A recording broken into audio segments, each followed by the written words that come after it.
Hello everyone, আমি বাঁধন রায়, advocate, Bangladesh supreme court. আপনাদের সবাইকে স্বাগত জানাচ্ছি আমাদের ইউটিউব চ্যানেলে। আজকে আমরা আলোচনা করব খুব কমন একটি টপিক নিয়ে, সেটি হলো কোর্ট ম্যারেজ কী এবং আদতে এর আইনগত বৈধতা আছে কি না। প্রায়শই সাধারণ মানুষের মুখে কোর্ট ম্যারেজ এই টার্মটির কথা শোনা যায়। বিশেষ করে যারা পরিবারের সম্মতি ছাড়াই বিয়ে করতে আগ্রহী হয়ে ওঠে, তারা অনেক সময় আইনজীবীদের সঙ্গে যোগাযোগ করেন কোর্ট ম্যারেজ করার জন্য এবং তারা মনে করেন যে কোর্ট ম্যারেজ করলেই বিয়ে সম্পন্ন হয়ে যায়। কিন্তু বিষয়টি কি আদতে তাই? আমরা প্রথমেই জানব কোর্ট ম্যারেজ কী। কোর্ট ম্যারেজ বলতে আইনে এ ধরনের কোনো বিধান নেই এবং কোর্ট ম্যারেজের আইনগত কোনো ভিত্তি নেই। কোর্ট ম্যারেজের নামে যা করা হয় তা হচ্ছে একটি এফিডেভিট বা হলফনামা বা ঘোষণা মাত্র। এই এফিডেভিট বা হলফনামায় ছেলে এবং মেয়ে অর্থাৎ বর কনে তারা একে অপরকে স্বামী স্ত্রী হিসেবে ঘোষণা প্রদান করে মাত্র। এই এফিডেভিট বা হলফনামা করা হয় 300 টাকার নন জুডিশিয়াল স্ট্যাম্পে, যেখানে ছেলে মেয়ের স্বাক্ষরসহ একজন আইনজীবী স্বাক্ষর থাকেন এবং এই এফিডেভিট বা হলফনামা করা হয় নোটারি পাবলিকের সামনে। এখন প্রশ্ন হচ্ছে, কোর্ট ম্যারেজ করলেই কি বিয়ে সম্পন্ন হয়ে যায়?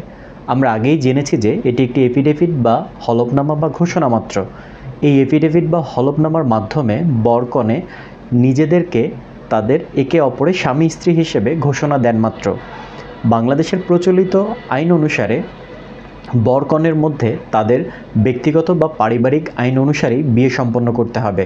ব্যক্তিগত বা পারিবারিক আইন বলতে অর্থাৎ বর কনে যে ধর্মের হবেন তাদের সেই ধর্মীয় রীতিনীতি অনুসরণ করেই বিয়ে করতে হবে। যেমন বর কনে মুসলিম হলে তাদের ইসলামী শরিয়া মোতাবেক বিয়ে করতে হবে এবং দেশের প্রচলিত আইন অনুসারে কাজীর মাধ্যমে বিয়ের কাবিননামা বা নিকানামা সম্পাদন করতে হবে। একইভাবে হিন্দু বিয়ের ক্ষেত্রে হিন্দু ধর্মীয় রীতিনীতি অনুসরণ করে বিয়ে করতে হবে এবং দেশের প্রচলিত আইন অনুসারে হিন্দু রেজিস্ট্রারের মাধ্যমে বিয়ে নিবন্ধন করার সুযোগ আছে, তবে এটা বাধ্যতামূলক না।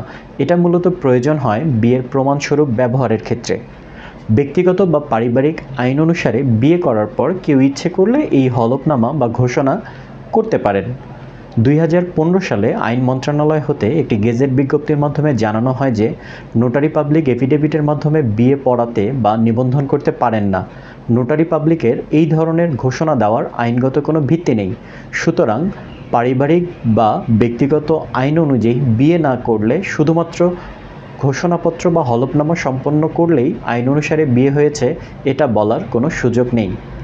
আমরা আশা করছি এই ভিডিওর মাধ্যমে আমরা আপনাদেরকে কোর্ট ম্যারেজ কী এবং এর আইনগত বৈধতা সম্পর্কে একটি ধারণা দিতে পেরেছি। এই বিষয় সম্পর্কে যদি আপনাদের কোনো প্রশ্ন থেকে থাকে বা আরও কিছু জানার থাকে তাহলে আমাদের সঙ্গে যোগাযোগ করুন। এছাড়াও আইন বিষয়ক বিভিন্ন তথ্য জানতে আমাদের চ্যানেলটি সাবস্ক্রাইব করুন। ধন্যবাদ সবাইকে।